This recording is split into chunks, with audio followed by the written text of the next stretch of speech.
¿Cómo están?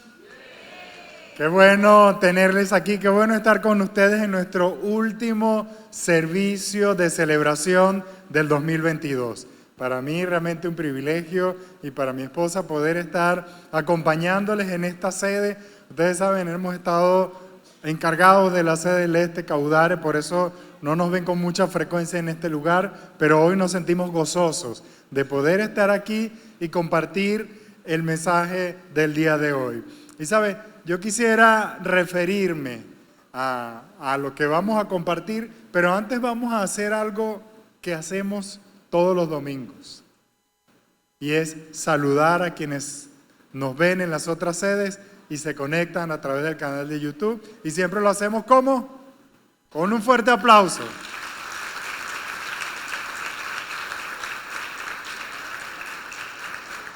Hoy, en nuestro último servicio, normalmente cuando un año termina, tratamos de pensar y de revisar esas resoluciones, esas metas, esos sueños que tuvimos a inicio de año, y buscamos allí donde lo anotamos, la agenda, el teléfono, y empezamos a revisar y evaluar.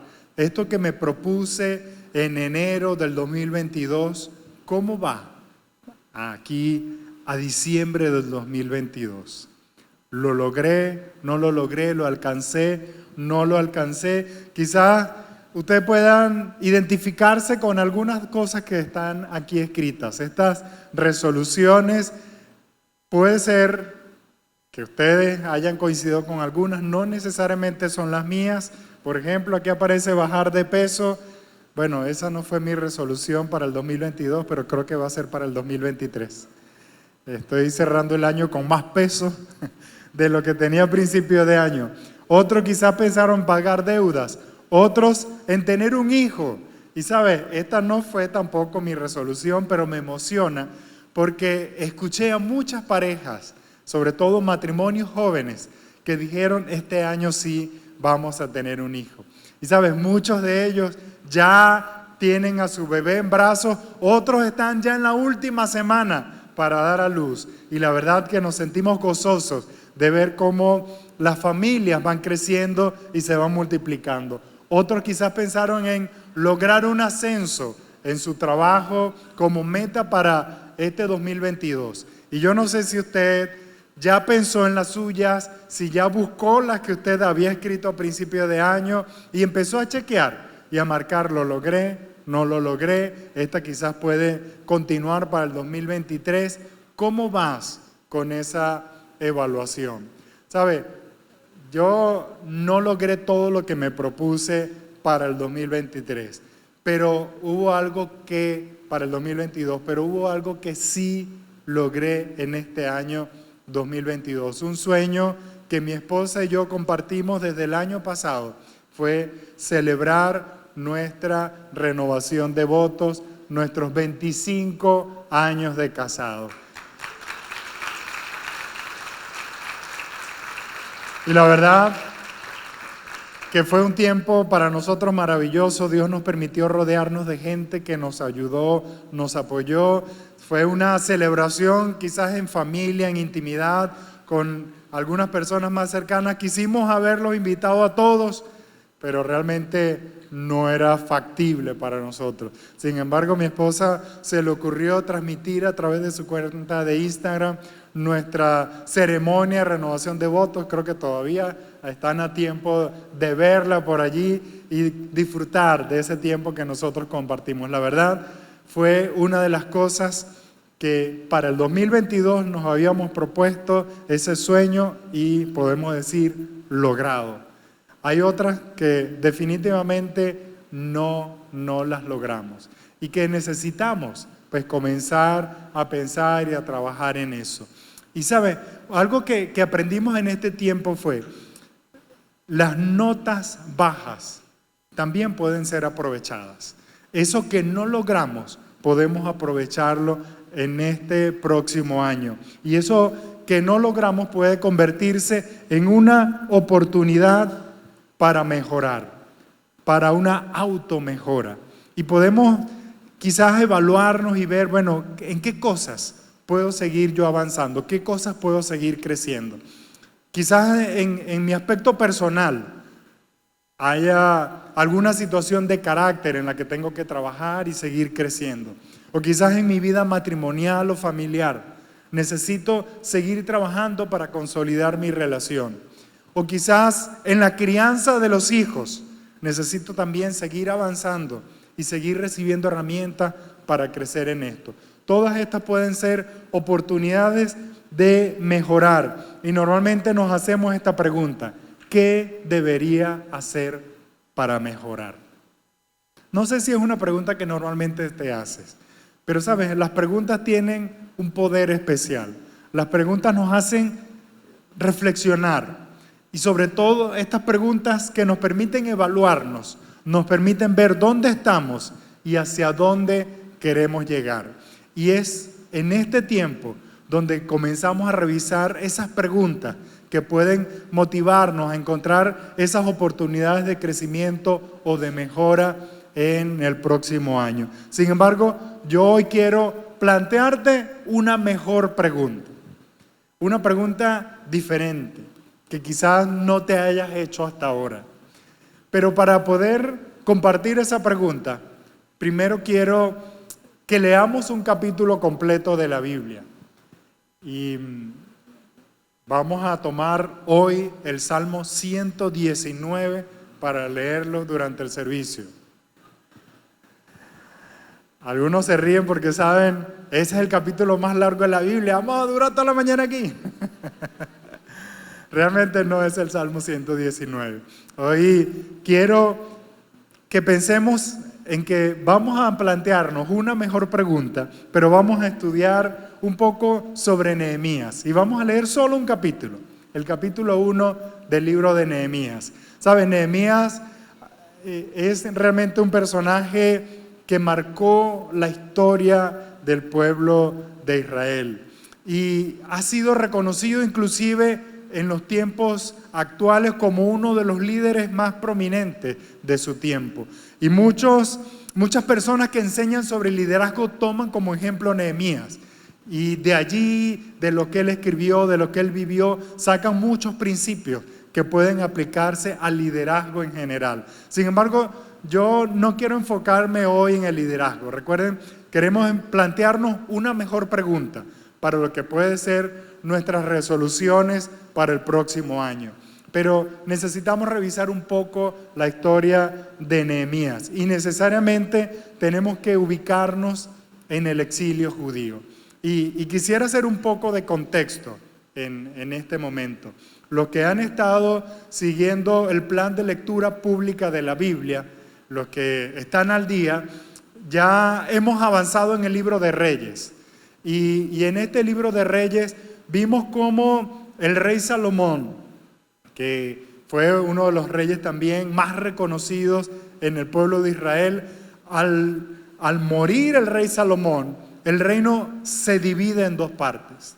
Y tenemos el reino del norte con 10 tribus que forman ese reino que se llamó luego el reino de Israel, y el reino del sur con 2 tribus que conformaron el reino de Judá. Y lamentablemente el reino se separó. Y sabes, lo que Dios había establecido para Israel era: si ustedes permanecen fieles, van a vivir por mucho tiempo en la tierra que yo les prometí dar.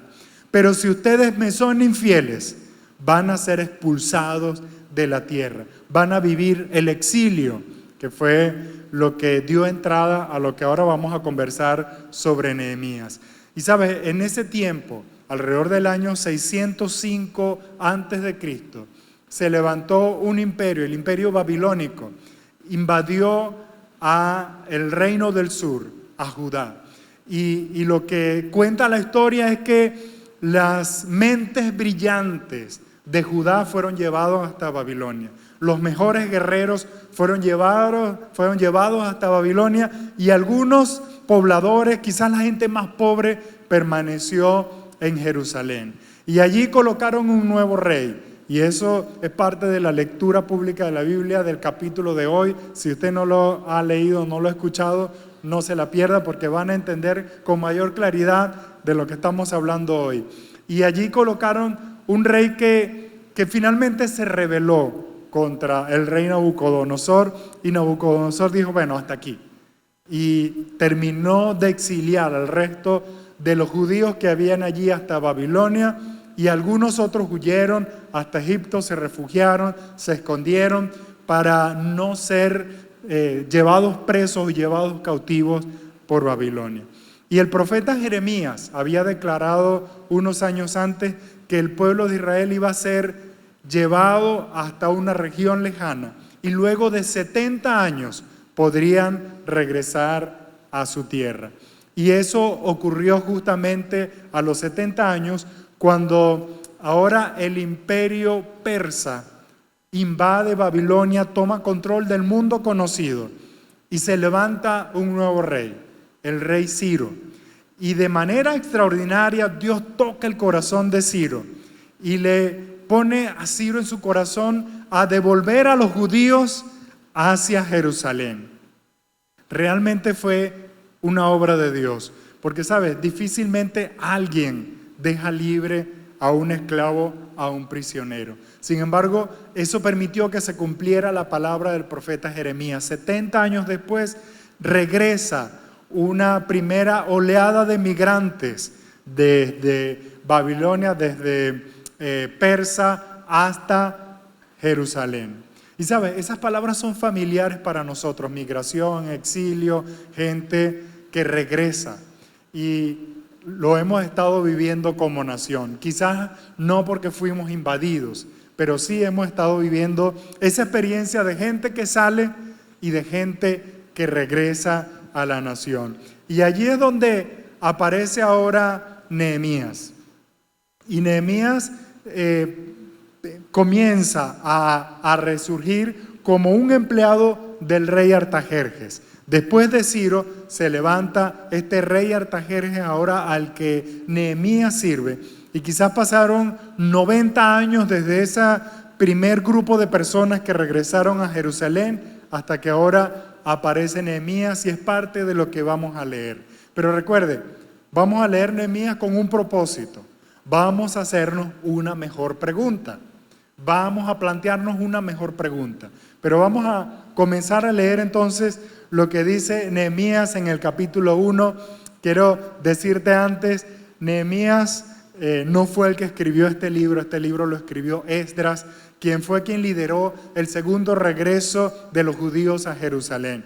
Y lo que se sabe es que Esdras tomó el diario personal de Nehemías y lo plasmó en lo que tenemos hoy como el libro de Nehemías. Y Esdras comienza así: estas son las palabras de Nehemías, hijo de Jacalías. Y ahora sí comienza a reproducir o a copiar y pegar lo que había escrito Nehemías. Dice: en el mes de Quisleu del año 20, estando yo en la ciudad de Susa.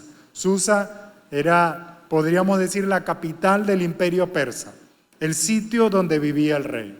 Y ya habían pasado 20 años desde que el rey Artajerjes se levanta como el gobernante del mundo conocido. Y en este mes, el mes de Quisleu, que equivale al 9º mes del calendario judío, no es necesariamente el mismo calendario que nosotros tenemos hoy en día. Este mes de Quisleu corresponde en nuestra época actual a los meses entre noviembre y diciembre. Y pudiéramos pensar, quizás en un día como este está ocurriendo esta situación. Nehemías está exponiendo una situación que estaba viviendo allí en Susa. Y dice: llegó Hanani, uno de mis hermanos, junto con algunos hombres de Judá. Recuerden, no había tecnología. Estamos hablando ahora quizás del año 450 antes de Cristo. No había WhatsApp, no había Facebook, no había Instagram, no había Twitter, no había nada de eso. Y la única manera que tenía Nehemías para enterarse de lo que estaba ocurriendo en Jerusalén era por informes que traían las personas que habían ido hasta allá. Hasta ahora nosotros no sabemos si Nehemías llegó a visitar Jerusalén o llegó a vivir en Jerusalén, pero él se entera de lo que está ocurriendo, de esas personas que fueron regresando hasta Jerusalén por el informe que traen algunos de sus amigos. Y dice en el verso 2, entonces pregunté por el resto de los judíos que se habían librado del destierro y por Jerusalén. Recuerden, algunos permanecieron escondidos y no fueron llevados al exilio. Sin embargo, habían permanecido en las regiones cercanas, posiblemente regresaron luego a Jerusalén, y Nehemías entonces pregunta por esa gente que estaba viviendo allí. Y dice luego en el verso 3, ellos me respondieron, los que se libraron del destierro y se quedaron en la provincia están enfrentando una gran calamidad y humillación. Y sabe, estas palabras también son conocidas para nosotros. Hay gente que se fue del país y muchos de nosotros nos quedamos. Y pareciera que Nehemías estuviera escribiendo lo que estamos viviendo nosotros ahora. Los que nos quedamos en Venezuela estamos enfrentando una gran calamidad y humillación.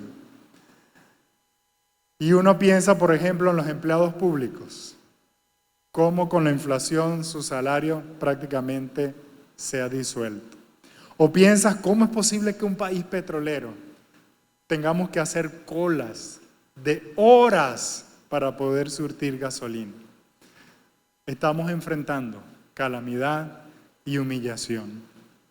Y el pueblo judío también estaba en la misma situación. Y luego dice, la muralla de Jerusalén sigue derribada, con sus puertas consumidas por el fuego. Y sabe, las murallas que rodeaban la ciudad representaban protección y seguridad para el pueblo judío. Y Nehemías pregunta por la situación y dice, todavía las murallas están en el piso. Es decir, aún hoy en día el pueblo no se siente seguro, no hay seguridad física, no hay seguridad social, no hay garantía de que la gente se sienta segura y protegida aún cuando están viviendo en Jerusalén. Y eso definitivamente quiebra el corazón de Nehemías y dice, al escuchar esto me senté a llorar, hice duelo por algunos días, ayuné y oré al Dios del cielo. Definitivamente el corazón de Nehemías fue impactado por esas noticias que habían traído. Y esas noticias de humillación, de desolación, trajeron tristeza al corazón de Nehemías.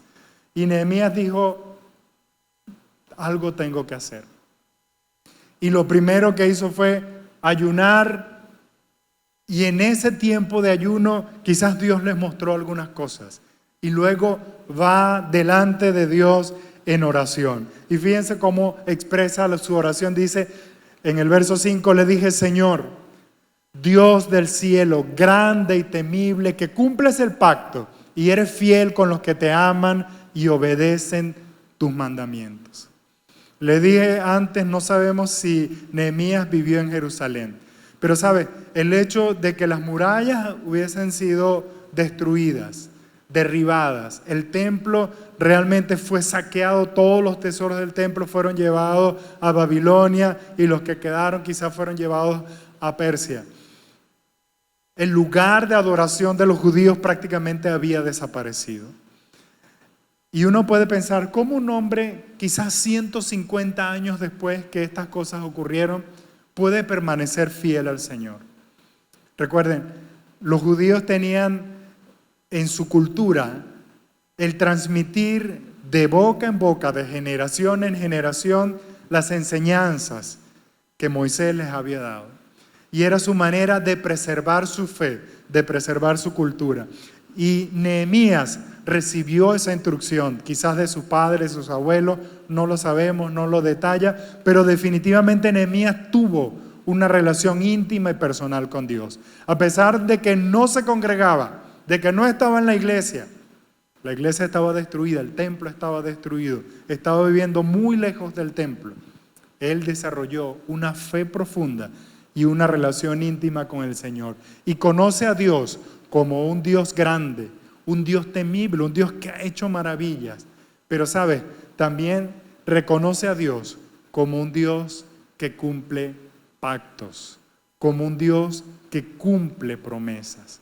Y realmente eso es maravilloso. reconocer: Dios, tú eres un Dios de pacto que cumples tus promesas. Y sobre todo dice: eres fiel con los que te aman y obedecen tus mandamientos. Porque eso el Señor lo había declarado antes.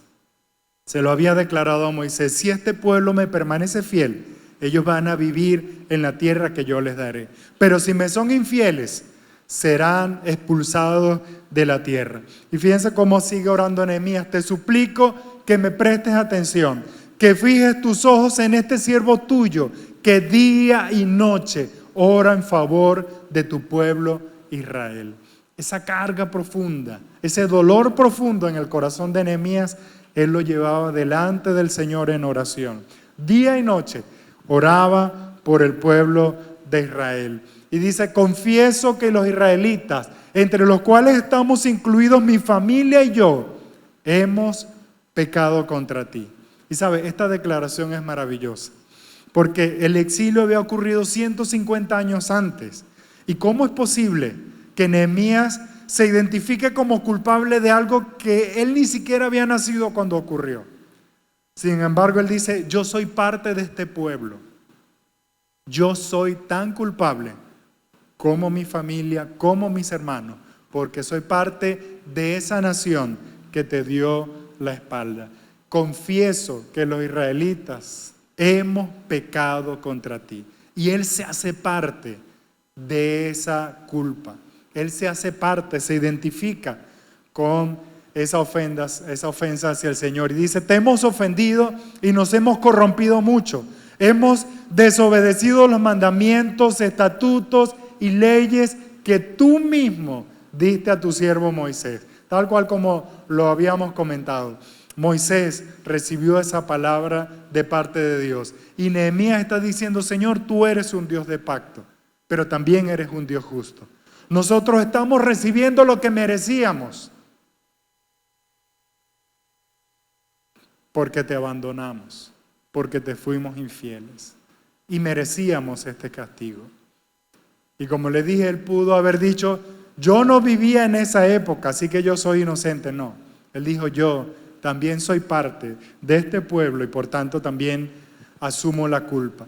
Y dice: recuerda, te suplico, lo que dijiste a tu siervo Moisés: si ustedes son infieles, yo los dispersaré entre las naciones, que fue lo que exactamente ocurrió. Pero si vuelven a mí, obedecen y ponen en práctica mis mandamientos, aunque hayan sido llevados al lugar más apartado del mundo, los recogeré y los haré volver al lugar que escoja como residencia de mi nombre. ¿Y te das cuenta de lo que está ocurriendo? Nehemías está diciendo: Señor, tú eres un Dios de pacto, eres un Dios fiel. Nosotros te desobedecimos, merecemos el castigo que estamos recibiendo. Pero Señor, recuerda, tú también dijiste: si este pueblo te honra, si este pueblo te bendice, tú has prometido que nos harás volver. Y yo creo que esa promesa está también en el corazón de muchos venezolanos, ese anhelo de volver a esta tierra, de regresar a esta nación. Y sobre todo en esta época que uno quiere pasar este tiempo en familia y quiere estar cerca de sus seres queridos. Y en el verso 10 dice: ellos son tus siervos y tu pueblo al cual redimiste con gran despliegue de fuerza y poder. Recuerden, los israelitas fueron esclavos en Egipto y el Señor los sacó haciendo prodigios, maravillas y milagros. Y al usar esta palabra redimiste, está diciendo: antes le pertenecíamos a los egipcios porque éramos sus esclavos, pero ahora te pertenecemos a ti. Tú nos has comprado. Tú eres nuestro Señor, tú eres nuestro Dios. Esa obra maravillosa que tú hiciste para librarnos, hoy en día se recuerda. Y dice en el verso 11: Señor, te suplico que escuches nuestra oración, pues somos tus siervos y nos complacemos en honrar tu nombre. Aleluya. Nos complacemos en honrar el nombre de Dios. Y si honramos el nombre de Dios, podemos recordar: Señor, tú has hecho promesas para aquellos que honran tu nombre. Y eso es justamente lo que hace Nehemías, recordar las promesas de Dios. Y dice luego, y te pido que a este siervo tuyo le concedas tener éxito y ganarse el favor de este hombre. Y aquí evidentemente se está refiriendo al rey Artajerjes, porque recuerda, Nehemías en ese tiempo de ayuno quizás tuvo un plan y presentó delante de Dios ese plan, pero ahora tenía que presentar ese plan delante del rey y pedir el favor del rey. Y sabes, eso no era cosa fácil. En ese tiempo, más bien el rey te pedía favores a ti y tú tenías que hacer lo que decía el rey. Pero que tuvieras tú la osadía de acercarte al rey para pedirle algo, tu vida podía ser puesta en riesgo. Podía ser condenado a muerte por atreverte a acercarte al rey para pedir un favor. Sin embargo, Nehemías está diciendo, Dios, ayúdame. Tengo un plan, quiero hacer algo, pero necesito que tú me ayudes a alcanzar el favor del rey. Y dice finalmente la última parte del verso 11 del capítulo 1, en aquel tiempo yo era copero del rey. ¿Sabes? Nehemías tenía el privilegio de estar cerca del rey. Su tarea era probar las bebidas y las comidas antes que el rey las tomara, por si acaso estaban envenenadas. ¿Sabes? Él estaba en una posición en la que él decía, yo estoy dispuesto a dar mi vida por el rey, porque si es necesario morir, yo muero por el rey. Si a él lo van a envenenar, pues yo voy a ser el primero que va a morir. Y él se va a librar porque va a ver mi muerte. Y él, inclusive en esa posición, tenía acceso directo al rey. Vivía en el palacio, disfrutaba de lujos, quizás disfrutaba de muchos placeres, disfrutaba de tener contacto con mucha gente influyente. Inclusive disfrutaba de recibir esos informes de los judíos como leíamos al principio. Y quiero recordarte, nosotros estamos leyendo el capítulo 1 de Nehemías porque queremos hacernos una mejor pregunta. Y hoy quiero compartir con ustedes esa mejor pregunta. Esa pregunta es, ¿qué te rompe el corazón? ¿Qué te rompe el corazón? Así como Nehemías sintió carga por Jerusalén, sintió carga por los habitantes de Jerusalén, que describió, eso causó en su corazón mucho dolor y un llanto profundo. Yo te pregunto, ¿qué rompe tu corazón? ¿Qué es eso que te hace llorar? ¿Qué es eso que te molesta? ¿Qué es eso que te inquieta? ¿Qué es eso que quizás ves en tu comunidad, en esa zona donde vives, que tú dices, oye, aquí hay que hacer algo, aquí hay que cambiar algunas cosas? O quizás, ¿qué es eso que has visto en el lugar donde tus hijos estudian? Y piensas, aquí hay que hacer algo, esto no está bien, esto no está bien. Y puedes presentar eso delante de Dios como una carga profunda en tu corazón. ¿Sabe? Esta pregunta, ¿qué te rompe el corazón? Debería conducirnos a hacernos esta otra pregunta. ¿Qué se necesita hacer alrededor de mí? ¿Sabe? Yo quiero que cambiemos esa pregunta. ¿Qué necesito mejorar? Por esta otra pregunta. ¿Qué se necesita hacer alrededor de mí? ¿Qué carga está poniendo Dios en tu corazón? ¿Qué cosas están haciéndote llorar, te hacen sentir incómodo? Eso puede convertirse en un propósito para el 2023. Pero es necesario hacerse esa pregunta. ¿Qué te rompe el corazón? Obviamente yo no espero que usted responda hoy esa pregunta, pero sí quiero hacerte reflexionar sobre esto. Y quizás en los próximos días puedas pensar qué te rompe el corazón. Si realmente quieres convertirte en una mejor persona, haz algo para hacer del mundo un mejor lugar. Y pudiéramos pensar, pero es que yo no estoy en la posición de Nehemías, yo no tengo los privilegios que tenía Nehemías, yo no tengo los recursos que tenía Nehemías. Y quiero decirte, no es necesario estar en la posición de Nehemías. No es necesario tener los recursos que tenía Nehemías. Lo que se necesita realmente es que tú tengas una carga en tu corazón. Por eso te pregunto, ¿qué rompe tu corazón? ¿Qué te hace llorar? ¿Qué te inspira a hacer del lugar donde vives un lugar mejor? ¿Qué te inspira a hacer del lugar donde estás trabajando un lugar mejor? ¿Qué te inspira a hacer de ese lugar donde Dios te ha puesto un lugar mejor? ¿Sabe? Nuestra tendencia natural y muy humana es quejarnos. Y en esa queja normalmente le echamos la culpa a otro. Y pensamos, bueno, es que el gobierno no hace nada. O pensamos, no, es que la oposición no hace nada. Y saben, nos debatimos entre quién tiene la culpa. Pero debemos pensar, las personas que culpan a las cosas no cambian las cosas. No te enfoques en buscar culpables. Enfócate en buscar una solución. Y sobre todo, enfócate en ser tú parte de esa solución. Por eso debemos preguntarnos, ¿qué rompe tu corazón? ¿Qué te inquieta? ¿Qué te molesta? ¿Qué te incomoda? ¿Qué te hace sentir insatisfecho? ¿Qué es esa carga que Dios ha puesto en tu corazón y te hace llorar? ¿Sabe? El corazón roto de Nehemías era un diseño divino. Y con esto quiero decir, esa carga que Nehemías sintió era realmente una carga que venía del corazón de Dios al corazón de Nehemías. Y Nehemías tuvo esa preocupación y esa carga por Jerusalén y por los muros. Y su misión fue restaurar los muros de Jerusalén.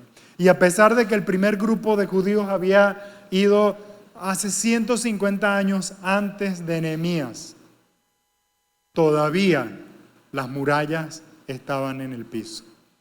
Y Nehemías trazó un plan y dijo, algo tenemos que hacer. Y sabe, extraordinariamente, en solo 50 días, él logró reconstruir las murallas. Cosa que no se había hecho en 150 años, él las pudo hacer en 50 días. Y Nehemías es reconocido, como le dije, como un líder extraordinario. Sin embargo, él no sabía el impacto que estaba causando esa decisión que él estaba tomando.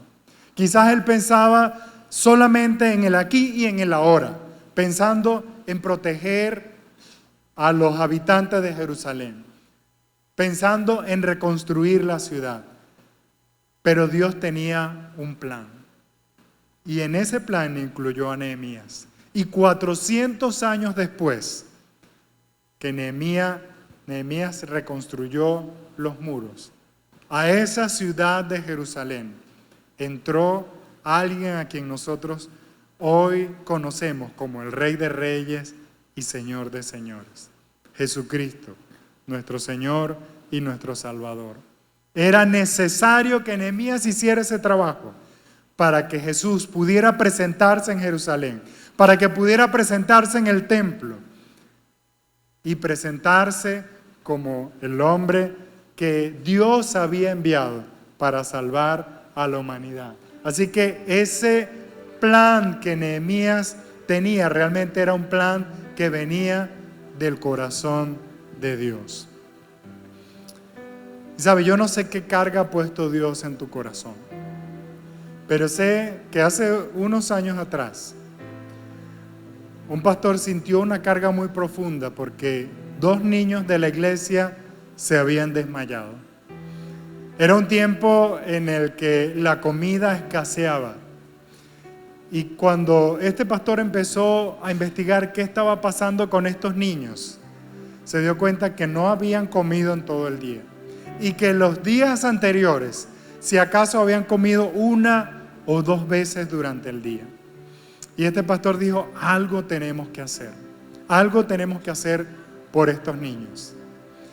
Y buscó la manera de presentar ese plan ante otros pastores. En este caso, le estoy hablando del pastor Luis Rea con su esposa Dina de Rea, y se acercaron al pastor Álvaro y a la pastora Aura. Recuerdo que el pastor Álvaro nos decía, Luis está loco.